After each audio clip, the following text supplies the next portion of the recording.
My name is Cathy. I'm the musical director of the Gospel Project, and I also play the violin and I sing alto with the group. So today I want to talk to you about a pretty big musical moment, and that is the very first song in the ceremony, which is usually the bridal entrance or else it's the arrival of the couple. Now, I've been running the Gospel Project for close to 20 years now, and I've helped a lot of couples in choosing the music for their ceremony. I guarantee you 100% of those couples, whether their ceremony was a religious one, whether it was a civil one, humanist, every single one of them, the decision that they took the longest on was which song are we going to start with. And I can understand why, because there's a bit of pressure heaped on this moment by media depictions, especially when you see a wedding scene in a Hollywood movie. It's always the bridal entrance. It's also the moment when you kind of set the tone a little bit. So for me, that's a really good place to start, is just think a lot about what kind of tone, what kind of vibe you want to create there.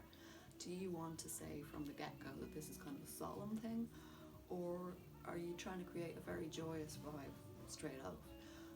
You'll find once you've made that decision, it'll help you narrow down the options quite a lot. Then maybe you want to each write down a few options and see if any of them match.